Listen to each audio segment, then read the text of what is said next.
왜 자꾸 미루게 되는 걸까요? 정답은 여러분 혹시 내일 제출해야 하는 보고서를 앞에 두고 갑자기 밤 9시에 방 청소를 해야겠다면서 움직이는 이런 경험 있으신가요? 제가 그랬어요. 이러면 안 된다는 걸 알면서도 자꾸 미루게 돼서 이제 미루는 내가 너무 미워서 거의 미칠 지경인 거예요. 내가 너무 이해가 안 가고 답답한 거예요. 게으른 완벽주의자를 위한 심리학 책에서는 이렇게 나옵니다. 중요한 일을 미루는 대신 필요도 없는 할 일을 하면서 미루는 게 나쁜 일만은 아니라며 스스로를 설득한다. 저희 같은 사람들은 굉장히 찔리죠. 또 중요한 일은 되게 어렵고 불안과 스트레스를 유발하는 일이다. 미루는 사람들은 불편한 감정을 특히 크게 받아들이고 이러한 상황에서도 효과적으로 대처한 경험이 적기 때문에 자꾸 미루기에서 벗어나지 못한다고 합니다. 일을 미루면 몸과 마음의 건강이 나빠지고 심지어 금전적 손해가 발생하는데도 말이죠. 늦장을 부리다 택시를 탄다든지 청구서의 세금을 제때 납부하지 않아 연체료가 발생하는데도 말이죠. 그러니까 이 책에서는 미루는 원인은 실패에 대한 두려움과 불안함이라고 합니다. 즉 감정의 문제라는 거죠. 당연한 말처럼 느껴지나요? 그러면 여러분은 이렇게 미루고 싶을 때 감정을 해결하려고 노력해 본 적 있으세요? 저는 이 책 내용에 완전 공감하는데 일이 너무 크게 느껴져서 항상 실패할 것 같더라고요. 그래서 불안했어요. 그러니까 회피하고 미루더라고요. 그래서 이 책을 읽고 적용해 보려고 이것저것 테스트해 봤을 때 제일 크게 효과를 본 방법은 바로 일을 작게 쪼개기입니다. 그냥 쪼개라고 말씀드리는 게 아니에요. 어떻게 쪼개냐? 쏟아지는 일 완벽하게 해내는 법 GTD라는 책에 기반하자면 먼저 프로젝트와 할 일을 구별합니다. 프로젝트는 한 번에 끝낼 수 없는 2개 이상의 할 일이 필요하면 다 프로젝트입니다. 할 일은 한 번에 할 수 있는 일인 거죠. 프로젝트는 꼭 거창한 일이어야 하는 건 아니에요. 블로그 글 한 편 올리기도 프로젝트가 될 수 있어요. 주제 정하기, 초안 쓰기, 퇴고하기, 이미지 만들기, 업로드 이렇게 나누는 거죠. 사실 밖에서 보면 블로그 한 편 올리기 너무 간단해 보이는 일이잖아요. 근데도 이걸 완벽하게 하려고 하니까 항상 크게 느껴지더라고요. 그래서 불안해서 미루는 거예요. 근데 이렇게 작게 나누니까 일은 완벽한 것 같고 좀 만만해 보이는데 싶은 생각이 들더라고요. 그래서 미룰 때 이렇게 프로젝트와 할 일을 구별하고 작게 다져주는 거죠. 미루면 솔직히 마음이 제일 불편하잖아요. 이렇게 나누니까 마음이 너무 편한 거예요. 그리고 실질적으로 미루는 행동도 좀 줄어들었어요. 그럼 이걸 어떻게 쪼개느냐? 이걸 처음 알게 된 때가 대학생이거든요. 처음에는 연필로 손으로 막 적었어요. 근데 손이 너무 아픈 거예요. 블로그 글 한 편 올리기도 최소 5줄을 써야 되는데 다른 일들은 얼마나 많겠어요? 그러니까 손이 너무 아픈 거예요. 그래서 선택한 게 노션이에요. 여러분도 노션을 한번 써보세요. 저는 현재 이렇게 쓰고 있거든요. 준비물은 노트북과 노션, 이게 다입니다. 페이지에 들어오면 이렇게 생겼는데요. 여기서 새로 만들기를 누르면 새 프로젝트를 만들 수 있어요. 그러면 프로젝트에 관련한 내용을 다 적을 수 있어요. 프로젝트 목표도 있고 프로젝트에 대한 내용을 적을 수 있는 노트나 이제 마지막으로 프로젝트에 회고된 부분을 적을 수 있게 적어놨거든요. 자동으로 만들어집니다. 여기 속성 말고 워크플로우로 가볼게요. 여기서 쪼개면 됩니다. 여기서 신규 페이지를 눌러서 할 일을 적어주는 거예요. 작은 일로 적어볼게요. 예를 들어서 컴퓨터 배경화면 바꾸기 라고 프로젝트 이름을 적으면 밑에도 이렇게 자동적으로 연동이 됩니다. 여기 이제 이름에 할 일을 적으면 되는데요.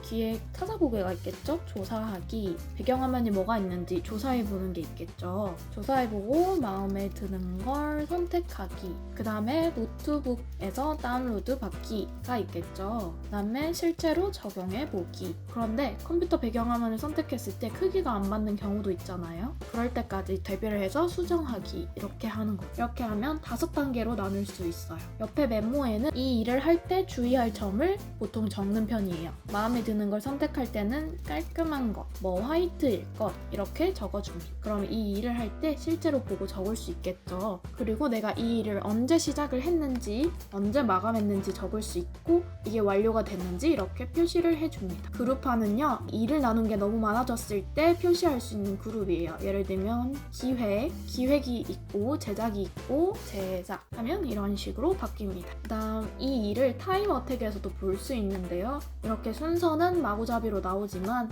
이렇게 드래그해서 순서를 맞춰주면 됩니다. 여기에서 뭘 할 수 있냐면 이 일에 걸리는 시간이 얼마인지 알 수 있어요. 그러면 이 일을 전부 다 했을 때 프로젝트에 걸리는 시간이겠죠. 일을 자꾸 미루니까 이 작은 일을 내가 실제로 얼마나 하는지 이렇게 타임을 정해보는 거예요. 예를 들면 배경화면 조사하는데 1시간이면 될 것 같아 하면은 시작 버튼을 누릅니다. 그러면 지금 클릭한 시간이 나오고요. 끝났을 때 끝냈다 라는 버튼을 누르면 종료 시간이 자동으로 채워집니다. 그러면 실제로 걸린 시간이 나와. 이렇게 0시간 0분 이렇게 뜨는 거. 지금 26분에서 26분을 눌렀으니까 0시간 0분 이렇게 뜨는 거죠. 아무리 작게 쪼갰어도 딴짓을 하거나 계속 늘어지는 걸 방지하기 위해서 이렇게 타이머 구간을 만들어놨어요. 당연하게도 이 타이머 덱과 워크플로우는 다 안 채워도 됩니다.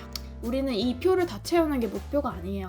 우리의 목표는 컴퓨터 배경화면 바꾸기라는 프로젝트를 다 하는 게 목표예요. 속성에 와서 진행일은 이렇게 종료일을 켜주고 7일부터 10일까지 종료일을 설정해주면 내가 나중에 다시 봤을 때 내가 이걸 8월 7일부터 10일까지 진행했구나 라는 걸 알 수 있겠죠? 상태는 프로젝트의 전체적인 상태를 말합니다. 진행 중이거나 완료. 우리의 목표는 이 컴퓨터 배경화면 바꾸기라는 프로젝트가 완료가 되는 게 목표지 워크플로우를 다 채우거나 이 타임어택을 다 채우는 게 목표가 아니에요. 그러니 여기는 이렇게 원하는 부분만 하셔도 괜찮습니다.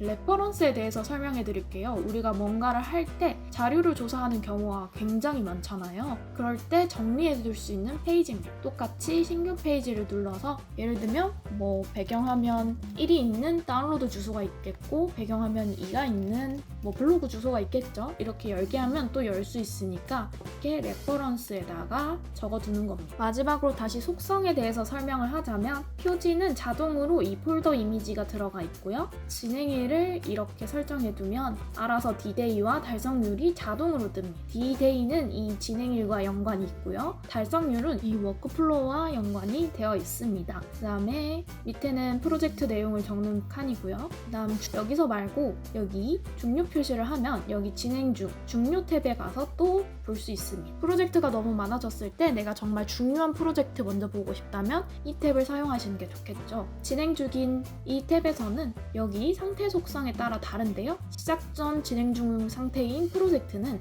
이 진행 중 탭에 뜨고요. 완료로 설정하게 되면 이렇게 진행 중 탭에서 없어집니다. 대신 완료 탭에 가게 되는 거죠. 전체는 내가 가진 프로젝트, 진행 중 완료, 중요 상관없이 이렇게 모든 프로젝트를 볼 수 있는 칸입니다. 밑에는 할 일 데이터베이스와 레퍼런스 데이터베이스가 있어요. 이건 우리가 적은 할 일과 그 다음에 레퍼런스의 데이터베이스, 정보의 근원이 여기라는 말이니까요. 이건 절대 지우지 않게만 조심하면 됩니다. 자, 노션을 이렇게 쓰면 엄청 미루는 행동이 줄어들고 특히 불안한 마음이 줄어들 겁니다. J라면 조금 더 꼼꼼하게 계획을 세우실 수 있고 P라면 J처럼 쓸 수 있는 마법을 느낄 수 있을 겁니다. 저는 참고로 대문자 P이고요. 이 템플릿을 정말 잘 쓰고 있고 이 템플릿이 제 인생을 바꿨을 정도이니까요. 여러분들도 내가 너무 미뤄서 내가 너무 한심하다 이런 식으로 생각하지 마시고 이 템플릿 한번 써보시고 이 일을 잘게 쪼개는 것부터 시작해보셨으면 좋겠습니다. 이 프로젝트 템플릿을 만드는 법은 2탄 영상에서 알려드릴 테니까요. 이 템플릿이 바로 필요하신 분들은 아래 링크에 달아놓을 거고요. 다음 2탄에서 같이 만들어 보도록 하겠습니다. 그럼 다음 영상으로 돌아올게요. 오늘의 영상이 좋으셨다면 구독과 좋아요 눌러서 저와 함께 해주세요. 좋아요와 구독은 저에게 큰 힘이 됩니다.